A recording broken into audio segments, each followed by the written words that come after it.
Om Namo Bhagavate Vasudevaya. Om Namo Bhagavate Vasudevaya. Om Namo Bhagavate Vasudevaya.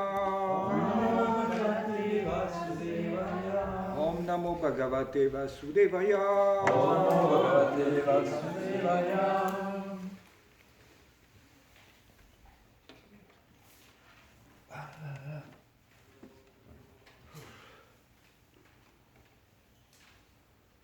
Donc on lit Bhagavad Gita telle qu'elle est, chapitre 4, le savoir spirituel et absolu, verset 11. Un verset classique.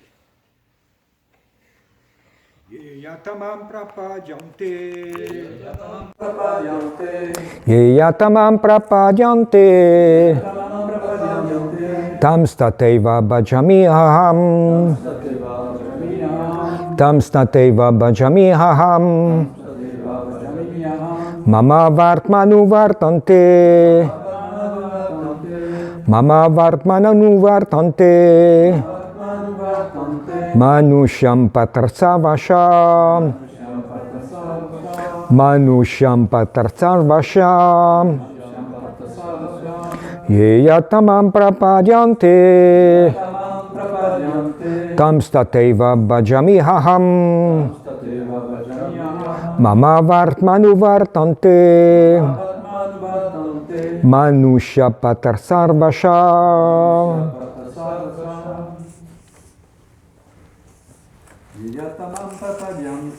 Yeyatamam prapadyante. Tam stateva bhajami aham.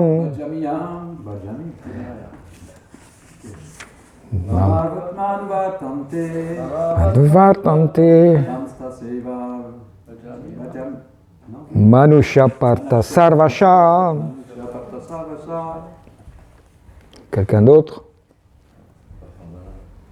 Je suis courageux mais pas téméraire. Raja Dharma? Je suis courageux mais pas téméraire. Mataji? Non.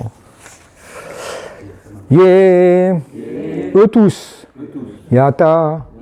Comme. Mam. À moi. Prapadyante. S'abandonne. Tan. À eux. Tataha. Ainsi. Eva. Certes. Bhajami. Je récompense. Aham. Je. Mama. Ma. Vartma. Voix. Anuvartante. Suivent. Manushya. Tous les hommes. Partha. Ô Arjuna, fils de Pritha. Sarvasha.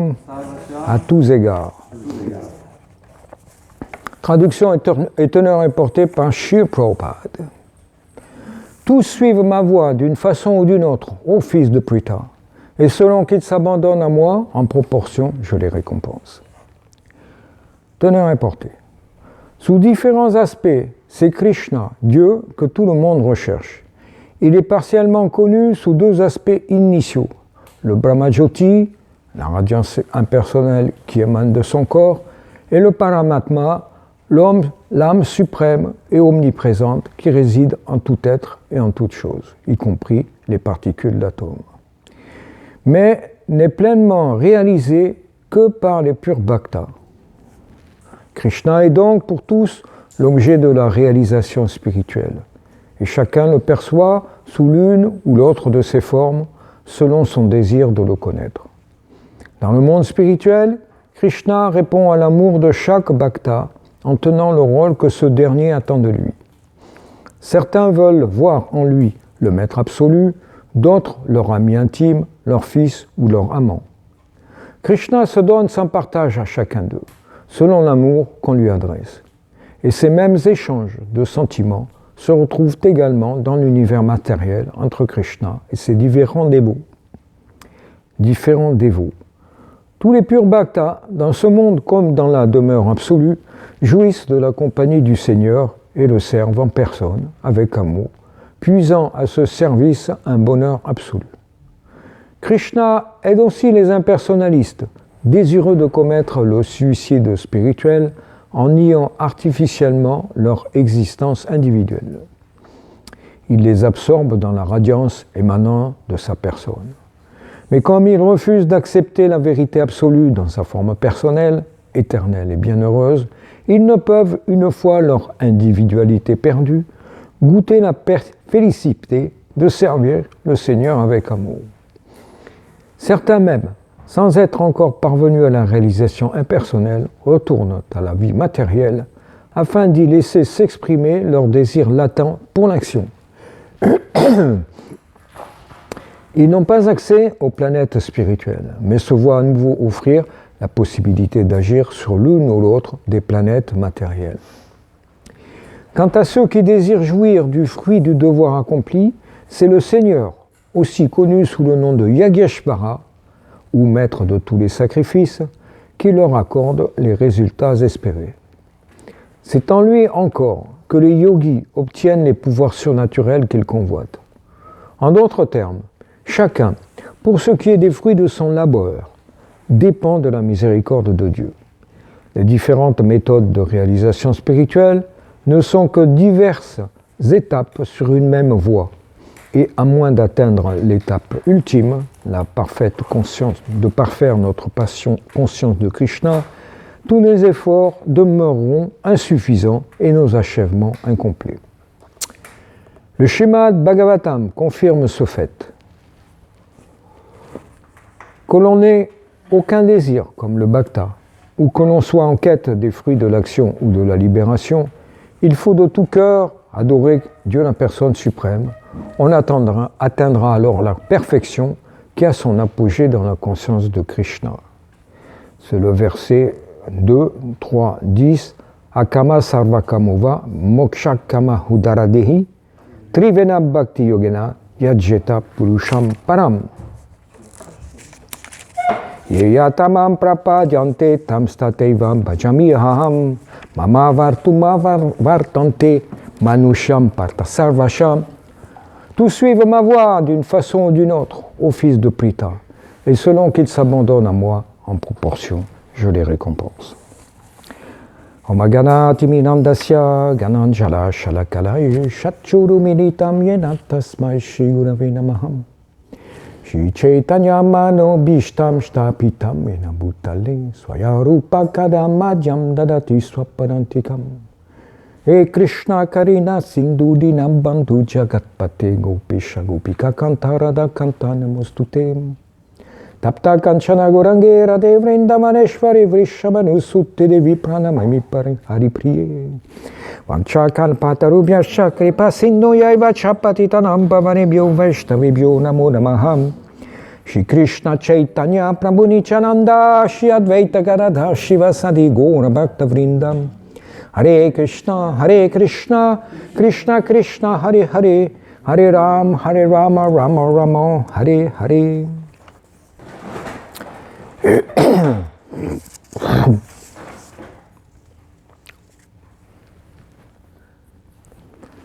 Donc dans ce verset, Krishna explique la manière dont il relationne avec les innombrables jivas, les innombrables atomes spirituels qui émanent de sa personne, suivant leurs désirs.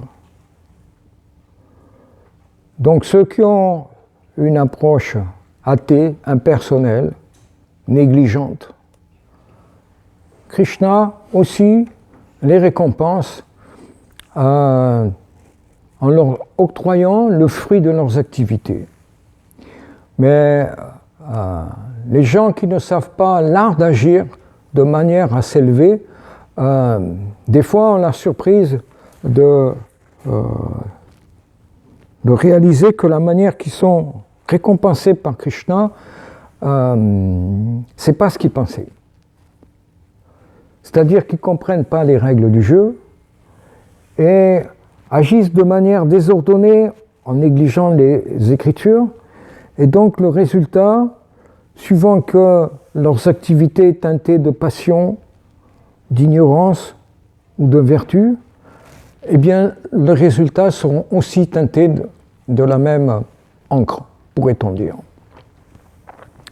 Donc suivant l'approche que l'on a de Krishna, et donc de ses écritures, de ses représentants, eh bien, la manière de relationner avec l'entité vivante sera différente d'un individu à l'autre. Donc là, évidemment, Srila Prabhupada élabore sur la manière personnelle qu'a de Krishna de réciproquer avec ses dévots. Donc souvent, des fois, les matérialistes dépeignent Krishna comme un être surhumain extraordinaire qui a vaincu beaucoup de rois, qui s'intéressait beaucoup aux jeunes filles de Vrindavan, les pastourelles, mais comprennent pas comment Krishna goûte en fait avec ses dévots des relations spirituelles, un rasa. Donc leur concept du bonheur, qui est en fait celui basiquement des animaux, les sens avec les contacts avec les objets des sens, ce contact-là donne un certain bonheur au sens, mais des fois aussi un certain malheur. Donc le concept qu'ils ont, c'est qu'ils pensent que Krishna aussi goûte le même type de plaisir, alors que Krishna est complètement transcendantal à la matière, et que son corps est spirituel et absolu, et n'a rien à voir avec les trois gunas et avec la matière. Et donc que Krishna n'est pas du tout intéressé par le plaisir des sens, du contact des objets des sens avec les sens. Krishna n'est pas intéressé. C'est pour ceux qui sont vraiment au niveau le plus bas de la terre, qui ne croient que ce qu'ils voient. Et donc, leur perception des sens, c'est ça qui les intéresse et rien d'autre. Donc pour ces entités vivantes, en fait, il est donné le plaisir des sens à travers les sens qui touchent les objets des sens. Mais Krishna, on voit dans la teneur reportée que Srila Prabhupada explique que ce n'est pas du tout comme ça que Krishna goûte du nectar avec ses dévots. Krishna réciproque avec ses dévots de la manière que ses dévots choisissent de l'adorer en tant que infiniment puissant, ami intime, fils, amant, époux, parent ou fils. Et donc ce sentiment, cet échange-là, eh bien c'est ça que Krishna goûte. Comme on peut voir que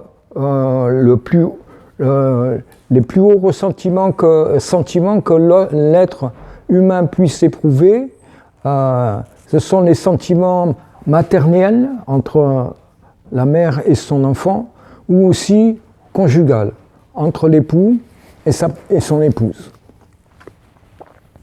Et ces sentiments-là, c'est cette qualité-là qui donne du goût à la vie.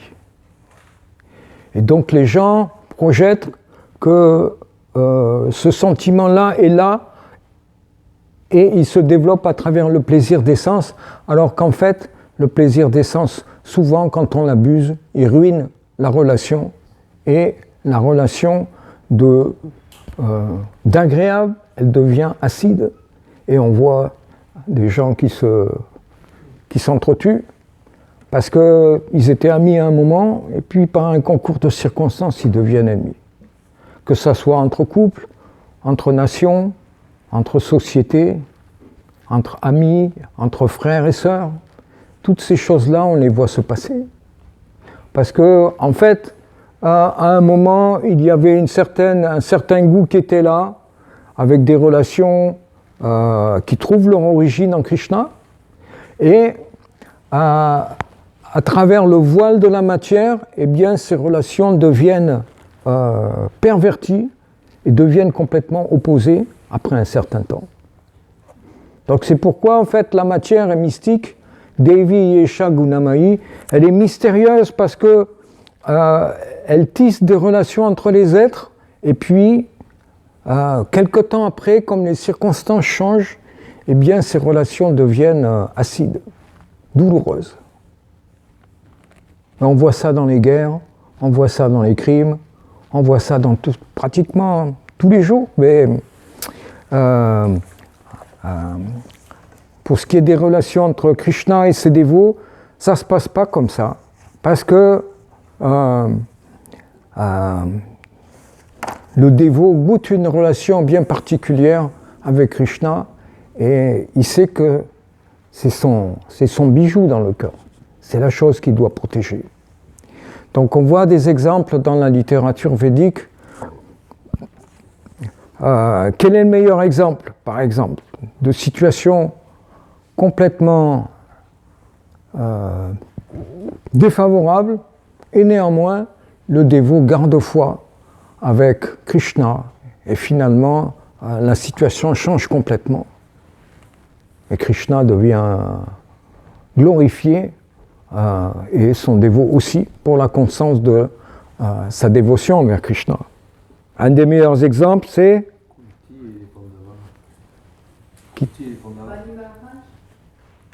Bali Maharaj, oui, Kunti aussi. Il prie pour avoir des difficultés pour pouvoir se rappeler de Krishna. Mais Bali Maharaj est un exemple bien pertinent parce qu'on voit que, bien qu'ayant conquis tout l'univers, ayant assis une position tellement haute, chef des Asuras qui ont conquis tout l'univers, et finalement, il comprend qu'il est triché par l'avatar Vamanadev, le petit nain qui demande 3 pas, et déjà après 2 pas, tout est acquis à la cause de Vamanadev. Où vais-je poser mon 3e pas? Et donc Bali Maharaj est très dévasté parce qu'il voit pas, au début, il ne voit pas qu'est-ce qu'il pourrait offrir de plus. Et finalement, il en vient à la conclusion que c'est sa propre personne qu'il doit donner. Donc c'est là Atman Nivedan, la perfection de l'abandon total à Krishna. Non seulement les possessions, la vie, les planètes, les richesses, les palais, les chevaux, tout ça, l'armée, la réputation, tout ça, Bali Maharaj l'abandonne et offre son propre cœur à Vamanadev. Et Vamanadev est content de cet abandon. Et Bali Maharaj comprend que c'est la chose qu'il doit faire extérieurement, mais en fait, intérieurement, il choisit aussi de renier son maître spirituel, Shukracharya, qui lui demande de ne pas donner, de ne rien donner en charité à Vamanadev, parce qu'il a compris le truc, il a compris la ruse. Et donc, comme il suit le rôle du maître spirituel des Asuras, il défend les Asuras, donc il dit à Bali Maharaj, lui donne rien, il va te tricher. Donc Bali Maharaj comprend tout à ce moment-là, mais comme c'est un dévot de Krishna, c'est le petit-fils de Prahlad Maharaj. Donc il a hérité de certaines des qualités spirituelles de Prahlad Maharaj. Et donc il comprend la situation et il laisse tout tomber et il s'abandonne complètement à Vamanadev. Donc ça c'est la position du dévot, et après Krishna arrange une situation où son dévot, bien que humilié, vaincu, opprimé de toutes parts, quand même, Krishna l'accompagne et devient son propre portier. Une position tellement humble de Krishna, Vamanadev. qui est le créateur de tous les éléments, destructeur de tous les éléments, à l'origine de toutes les relations. Il devient le portier, l'humble portier de Bali Maharaj. Tout comme Krishna, il devient l'humble serviteur, le cocher du char d'Arjuna. Donc Krishna, bien qu'il soit suprême en tout, infiniment suprême en tout, prend la position de serviteur de son dévot dans des situations extrêmes, mais qui fait que son dévot goûte quelque chose d'intense et de relationnel avec Krishna qu'on ne peut pas appréhender parce qu'on est des dévots externes, on est sous la douche encore quand même influencé pas mal par les gunas de la nature matérielle de temps en temps. Donc ces grandes personnalités ne sont pas affectées par les trois gunas. Ils sont sous l'influence de l'énergie interne et quand bien même ils semblent avoir des défauts, avoir des faiblesses, en fait c'est Krishna qui les arrange pour pouvoir exécuter la pièce de théâtre. Donc l'énergie matérielle, en fait, elle sert de cadre à la pièce de théâtre entre Krishna et ses dévots quand ils sont immergés dans le monde matériel pour séduire les âmes conditionnées. Mais la matière a aussi la fonction de recouvrir les entités vivantes pour qu'elles puissent essayer de prendre plaisir à leur jeu dans la matière. Alors je lisais un divertissement qui était très intéressant sur Dandavat, qui expliquait très bien la nature de l'énergie matérielle, comment l'énergie matérielle a plusieurs fonctions et elle se décompose en plusieurs sous-énergies qui ont un devoir particulier à accomplir pour les âmes conditionnées qui ne veulent pas relationner avec Krishna.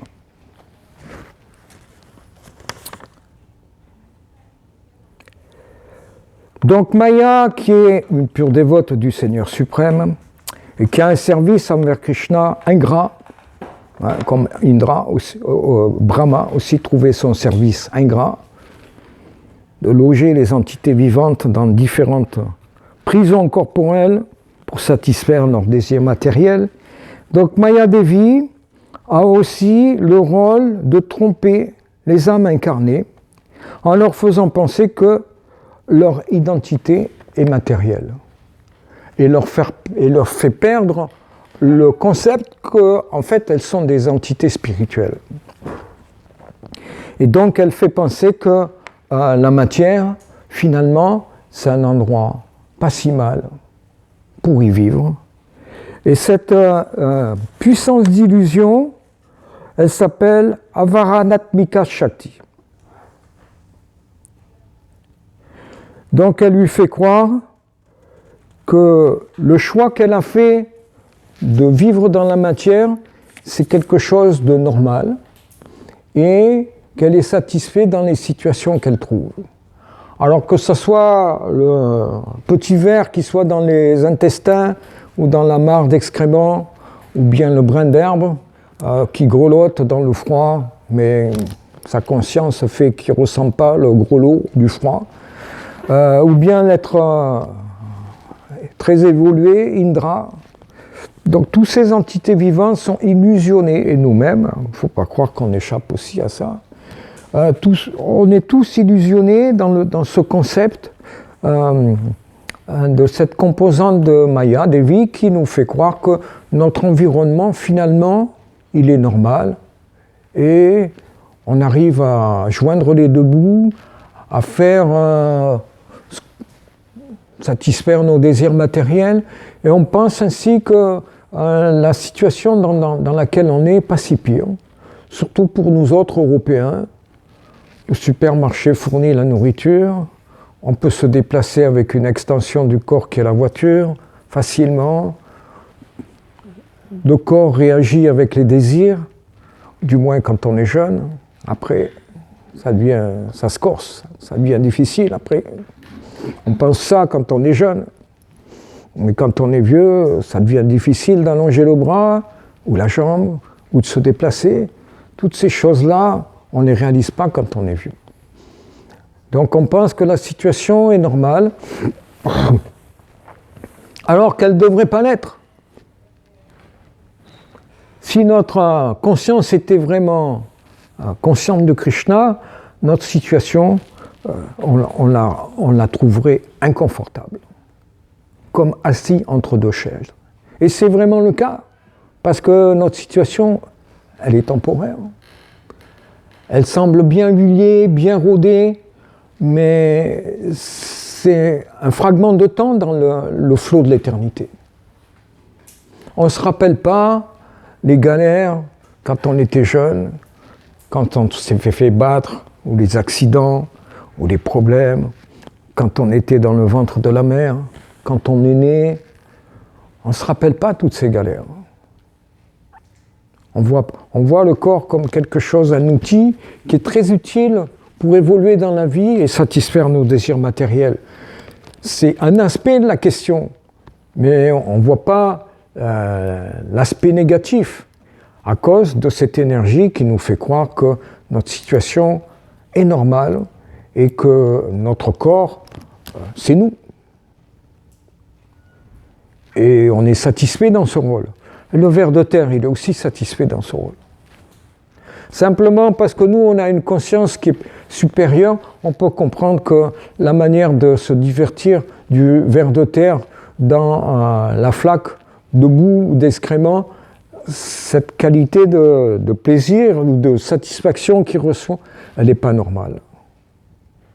Elle a été bricolée par Maya pour lui faire croire qu'à ce ver de terre, il est bien dans la situation qu'il est. Mais vous, parce que vous avez une conscience supérieure, vous pouvez comprendre, c'est pas terrible sa manière de se gratifier le corps. C'est pas terrible son corps. De la même manière, les dévas pensent aussi en voyant les humains s'entretuer en Ukraine, ou bien barboter comme des SDF à San Francisco, ou bien penser qu'il est joyeux en buvant le champagne dans les autres cours de l'Europe. Le déva rigole. Comment il peut arriver à trouver du plaisir dans ces situations? Parce qu'il a une conscience bien plus élevée que la moyenne des êtres humains. Que dire du pur dévot? Que dire de Krishna, qui voit la matière comme un tas de sable, qui nous voit comme des enfants au bord de la plage, en train de construire des châteaux de sable, des immeubles, des gratte-ciel, des usines, tellement de choses qui vont, après un certain temps, être balayées par le flot du temps. La marée du temps est inévitable. Tout est créé, puis bout de vin, prayaté. Même les éléments matériels, eux-mêmes, eau, feu, air, éther, acier inoxydable. À un moment, plus rien. Puis à nouveau, recréation. Quand on a comme ça, chaque Shastra, la vision de l'éternité des Écritures et comment fluctue la matière et l'être vivant est comme sur un bateau emporté, un brin de paille dans les remous de l'énergie matérielle, on comprend que ce n'est pas une situation agréable, ce n'est pas une situation dans laquelle on devrait se complaire. On devrait faire quelque chose pour ça. Srila Prabhupada, bing, il tapait sur la glace. Alors les dévots étaient étonnés. Qu'est-ce qu'il veut nous faire comprendre? Et après avoir demandé, Srila Prabhupada a expliqué, c'est pas la nature normale de l'eau d'être gelée. De la même manière, c'est pas notre nature normale, nous, d'être gelés dans la matière. Notre condition normale, c'est d'évoluer dans une atmosphère spirituelle. De même que la position normale, la constitutionnelle de l'eau, c'est d'être liquide. Et elle peut servir à tellement d'entités vivantes. Alors que la glace, tout est givré, arrêté, stoppé. De la même manière, comme notre conscience est givrée et glacée dans l'énergie matérielle, eh bien, on peut ressentir au fur et à mesure que notre conscience évolue que on est extrêmement bridé par Maya, que le corps, la mémoire, la manière qu'on voudrait d'accomplir tel ou tel service est tellement limité. Et comment le corps est pesant, lourd et difficile à lui faire ce que l'on désire. Tellement d'austérité pour avoir les résultats qu'on escompte. Dans le mental, on fait des plans, mais on voit que pour mettre ces plans en action et obtenir les résultats de ce qu'on a projeté, eh bien, il y a un grand parcours à faire. Il faut être constant, il faut être déterminé, il faut faire un effort. C'est ce que font les karmiques. Le dévot fait aussi ça, mais sa finalité n'est pas les mêmes. Et donc, la récompense qu'il a aussi n'est pas les mêmes. L'autre fonction de Maya s'appelle la puissance Prakshapatmika. Alors, cette fonction de Krishna aussi, à travers l'énergie matérielle, elle est définie comme une énergie qui divertit l'être vivant, qui l'illusionne. Et donc elle donne à l'être vivant des raisons tangibles pour rester dans la vie matérielle.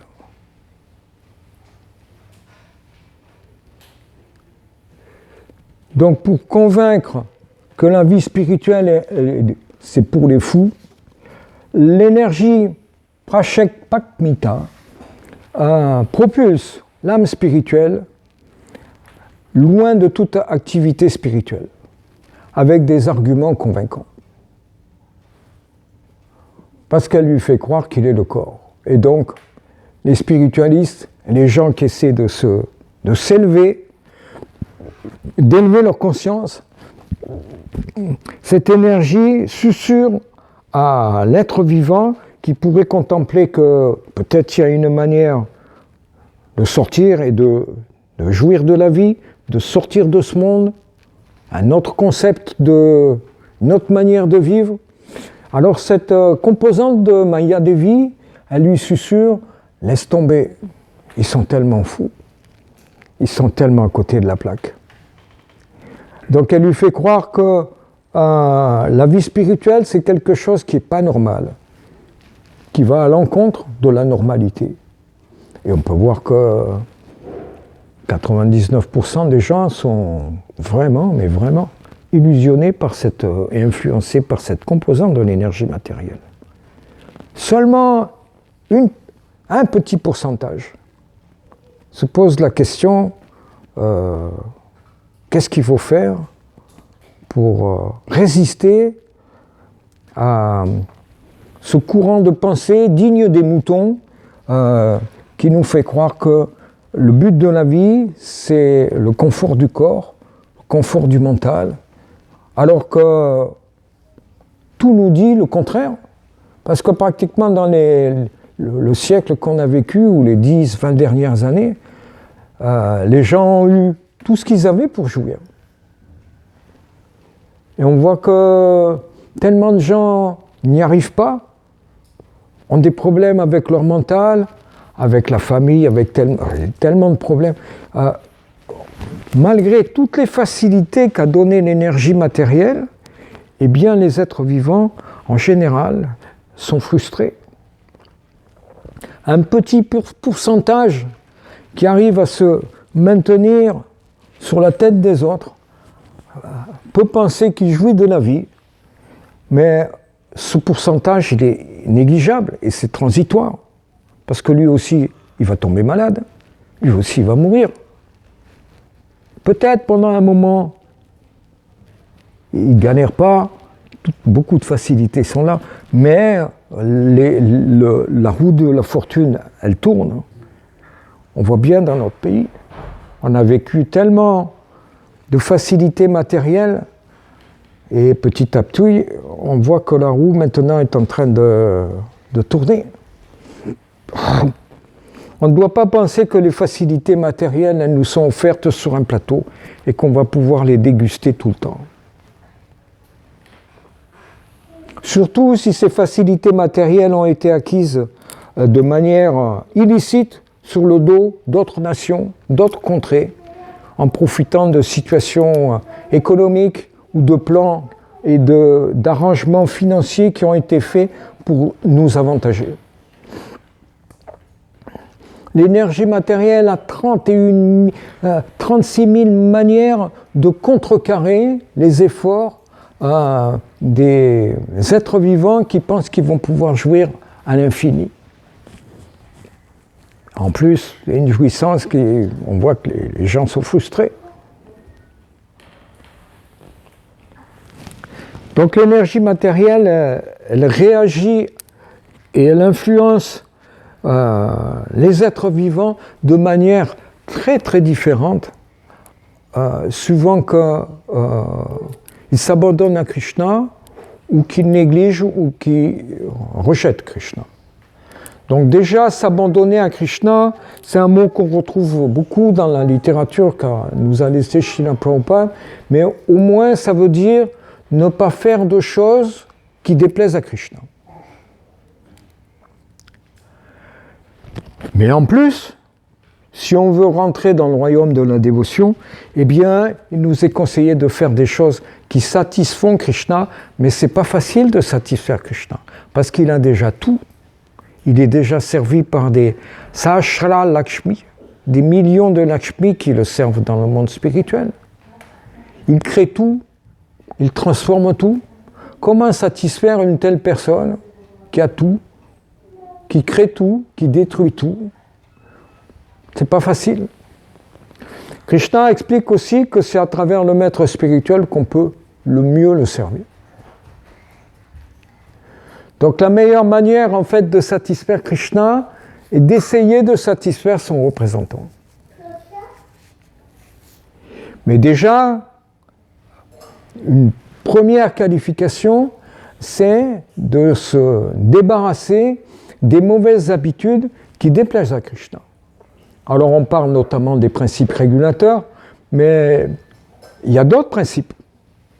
Les principes de charité, d'austérité, toutes ces choses-là, visiter les lieux saints, toutes ces choses-là, même si on n'a pas de maître spirituel, ce sont des choses qui clarifient la conscience et qui font que on s'établit et on s'habitue petit à petit au mode de la vertu. Donc c'est déjà positif, surtout dans l'âge de fer que l'on vit. Mais Krishna explique qu'en fait, à partir d'un certain moment, il faut s'abandonner plus. C'est-à-dire que le cœur est bien serré, bien vissé, bien blindé, et pour fondre ce blindage, eh bien, le processus est en général long et pas facile.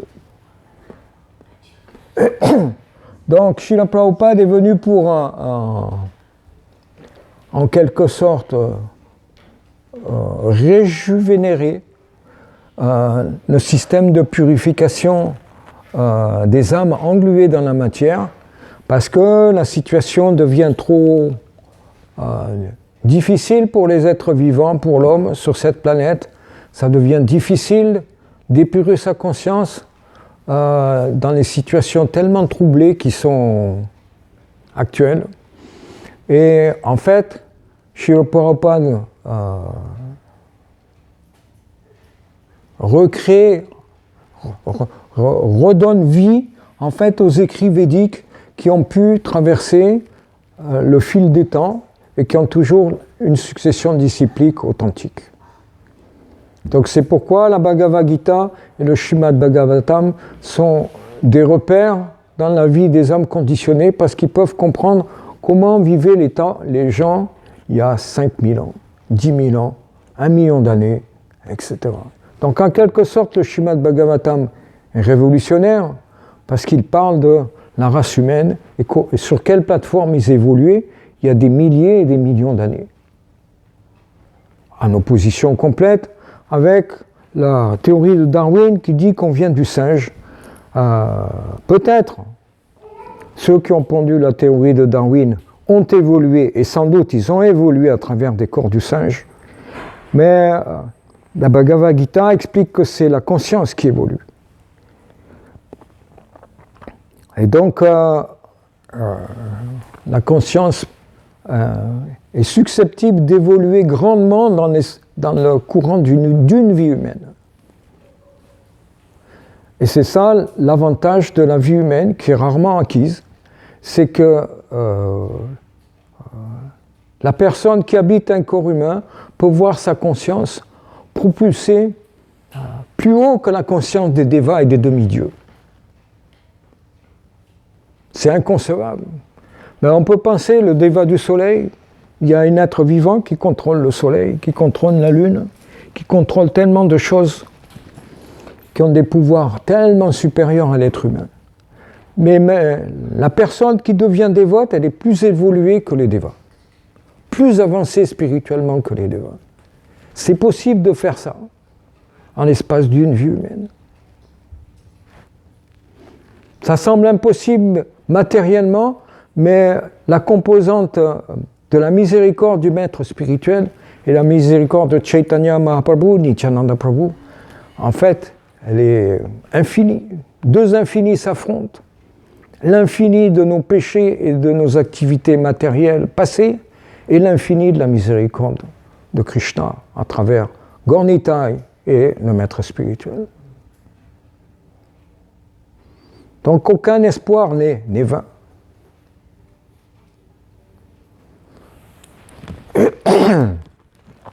Donc simplement par le fait de chanter Hare Krishna, Krishna Krishna, Hare Hare, Hare Ram, Rama Rama, Hare Hare, par ce simple processus répétitif et attentif, eh bien, il est possible de purifier sa conscience beaucoup plus rapidement que les austérités dans l'eau, les pèlerinages,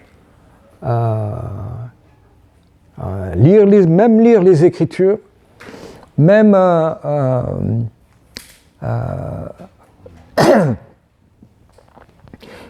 pratiquer la charité, parce que le chant du Mahamantra va automatiquement nous connecter au dévot du Seigneur, et plus tard, Krishna envoie le maître spirituel. Donc en fait, le début de la vie spirituelle consiste à comprendre principalement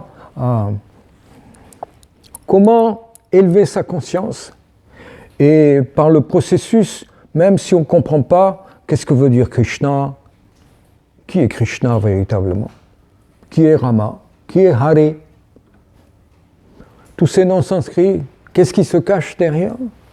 Mais néanmoins, si mécaniquement on commence à chanter le mantra Hare Krishna, Hare Rama, petit à petit, Krishna fera l'arrangement pour que la compréhension du chant de ce Mahamantra se manifeste. Et cette personne va rencontrer finalement un maître spirituel qui lui expliquera plus en détail la vie spirituelle et comment se dévouer à Krishna. Parce qu'en fait, après un certain temps, on voit comment en fait Srila Prabhupada a introduit la conscience de Krishna chez les Occidentaux, les Américains, et au début, très peu de règles étaient là. Et Prabhupada avait foi qu'avec le temps, les gens apprendraient les règles. Et puis après des dizaines d'années, on s'aperçoit toutes les règles qu'il faut suivre dans la conscience de Krishna. Ça semble impossible pour quelqu'un qui s'approche de Krishna. Ça semble tellement loin.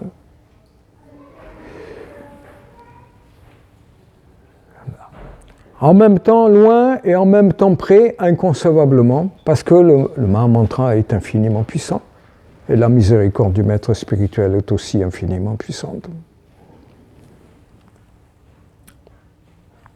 Peut-être vous avez des questions ou des commentaires? Oui, j'en ai une. Bravo. Tu as cité les deux énergies de Maya, Avaratmika et Prakashatmika, ça. C'est cela, oui.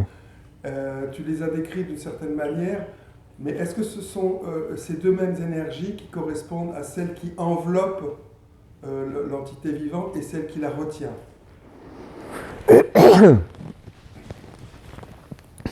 Ces deux énergies, elles ont ce processus d'envelopper l'être vivant, de le capturer et de faire en sorte qu'il oublie Krishna. Donc elles ont la même influence subtile qui fait qu'on ne réalise pas qu'on est influencé par ces formes d'énergie. Et donc dans Maya, typiquement, on ne pense pas qu'on est dans Maya. Donc seulement quelqu'un qui a un petit peu de conscience de Krishna quand même, quelque part, comprend qu'il est dans Maya et fait l'effort de s'en sortir. Donc il comprend qu'il y a une influence subtile qui est là et il faut qu'il s'en débarrasse pour évoluer dans sa progression spirituelle.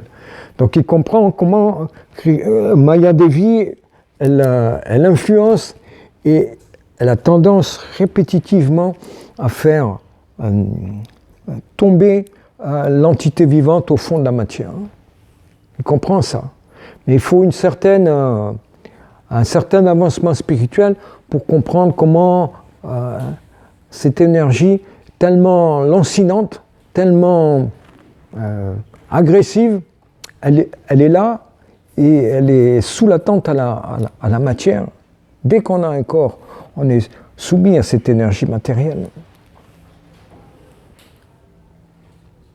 Donc le dévot, particulièrement quand il se lève le matin, il comprend que il a perdu conscience pendant la nuit et c'est difficile de s'en sortir. Donc il prend le bain, il se lave, il fait ses ablutions, il se prépare. Et ce travail, se lever tôt, chanter Hare Krishna, ça fait que la conscience, petit à petit, elle s'élève. Et on comprend comment fonctionne Maya, et le dévot est allergique au sommeil, à trop manger, ce qui favorise le sommeil. Trop manger, être trop illusionné par les écrans, ça fatigue l'intellect, beaucoup de choses comme ça. Donc on prend ces précautions de manière à pouvoir minimiser l'impact du sommeil et puis de l'influence de l'ignorance, qui sont principalement les deux influences qui frappent lourdement les êtres vivants et le dévot aussi. Il a du mal à échapper au sommeil complet. Prabhupada dormait 2-3 heures par jour, par nuit. Et sa conscience était... On ne sait pas vraiment exactement quelle était la conscience de Srila Prabhupada quand il dort. Mais on peut voir que la nôtre, elle est très affectée par le passage des nuits. Au point qu'il faut tout recréer, Brahma aussi. Dès qu'on est dans la matière, on est sujet à l'oubli, à la nuit, à la conscience qui devient nulle, et puis le réveil à nouveau. Mata Shmiti Dhyanam Apohanam Cha. Krishna dit qu'il est le souvenir et l'oubli. C'est énorme. C'est lui qui rappelle l'entité vivante à ses activités le lendemain matin, là où il les a laissées le soir d'avant. Ou bien qui rappelle au bébé qui vient de naître comment agir et reprendre petit à petit, avec l'âge, ses activités au point où il les a laissées quand il est mort, dans sa vie d'avant. C'est Krishna qui organise tout ça. Personne ne peut quantifier, expliquer d'où vient le souvenir, d'où vient l'inspiration. Et c'est le Paramatma qui fait tout ce service, qui rappelle aux dévots ce en quoi il s'est absorbé dans son passé. Donc pour le dévot, la miséricorde de Krishna, c'est qu'il se rappelle de Krishna.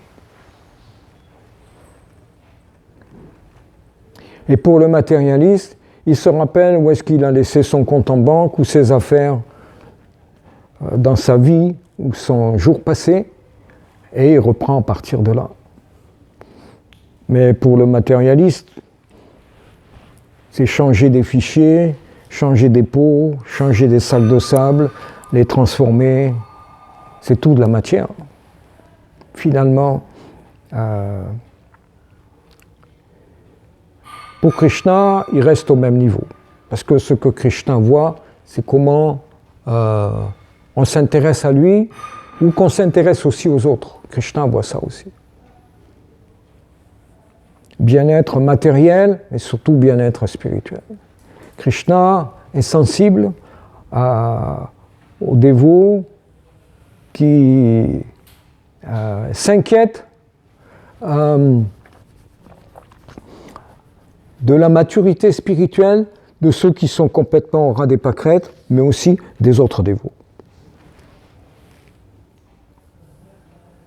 qui sont dans le processus d'élever leur conscience. Peut-être d'autres commentaires? Ouais, une question. Padasevana nous avait raconté l'histoire en Colombie ou au Brésil, ou là-bas, là, en Amérique du Sud, d'un dévot, d'un ami Krishna, d'un dévot qui avait une anartha qui fumait. Il était attaché à la fumette. Et il allait prêcher, il allait voir des gens du Rainbow, enfin des fumeurs, des associations comme ça. Et tout le monde, toute l'institution Vaishnava, l'orthodoxie Vaishnava, dit qu'il a un anartha, il est dans Maya. Mais, non, paradoxalement, c'est lui, nous l'expliquait Padasevana, qui a fait le plus grand nombre de dévots qui sont venus dans le temple et qui sont restés dans le temple et qui ont suivi les principes régulateurs. Donc il semble que Krishna peut faire de nous, même de nos anarthas, le mouvement Mahaprabhu peut faire de nos anarthas même des merveilles. Parce qu'il a été mis en pouvoir, ce dévot a été mis en pouvoir. Alors, comment pour prêcher, qu'on le veuille ou non, tu vois, bien qu'il c'était sous le biais d'un anartha. Alors comment tu peux harmoniser, comment tu peux dire quelque chose là-dessus? C'est Maya, c'est vrai. Donc on peut rien, c'est très noir et blanc, donc on peut rien, théoriquement rien en tirer de bon. Seulement, paradoxalement, grâce à cette Maya, je peux dire, grâce à cette Maya, je ne sais rien, mais il a été un instrument par Nityananda pour amener plus de monde. Et les gens sont sensibles à l'intérêt qu'on leur porte pour avancer spirituellement. Ça les touche. Et ça fait quelque chose dedans. Quand on se préoccupe de l'avancement spirituel d'une personne, on comprend subtilement qu'en fait cette personne, elle veut nous aider, mais beaucoup plus que juste boire, manger, dormir. Elle veut nous élever à un autre niveau de conscience. Et les gens sentent ça. Au moins ceux qui ont un petit intérêt spirituel, sont sensibles à ça. Et ça fait qu'à un moment, ils réciproquent. Et petit à petit, si la relation peut se développer, c'est mystique, c'est de cœur à cœur, ça ne peut pas s'expliquer. Jayananda, il fondait le cœur des gens qui donnaient des cajots de bananes, des planches, des boulons, des services, tellement de choses. parce qu'il était là pour leur donner un peu de prashad, un peu d'encouragement, quelque chose qui les touchait profondément et qui faisait que ça changeait leur vie. Ils se rappelaient de cette personne même après longtemps qu'il ait quitté ce monde. C'est un peu dans ce filon-là. C'est pas tout le monde qui a aussi le cœur à fleur de peau pour pouvoir influencer quelqu'un au niveau du cœur. Il faut être avancé spirituellement. C'est pas artificiel. Une réponse à cette question, ça peut être aussi le verset d'aujourd'hui. Tous suivent ma voie d'une façon ou d'une autre, et en fonction de leur abandon, en proportion, je les récompense. Ça veut dire que tu peux suivre un certain pourcentage à la foi dans le mouvement, tu vas amener les gens, grâce à cette foi, au mouvement. Et eux, ils vont continuer leur chemin. Ils vont être touchés par d'autres gens qui vont leur donner d'autres choses, même si toi, tu es incomplet dans ta vie spirituelle. Quoi. Et on en est tous là, c'est qu'il y a par certains biais où notre abandon à Krishna, on peut toucher le cœur de certaines personnes, puis par d'autres côtés, si on regarde, bon, je ne vais pas trop regarder, mais après, d'autres personnes vont compléter l'image pour que nous, on soit inspirés à plus en plus se rapprocher du maître spirituel. Merci. Gantara Srimad Bhagavad Gita ki, Srila Prabhupada ki, Gaura Premanande.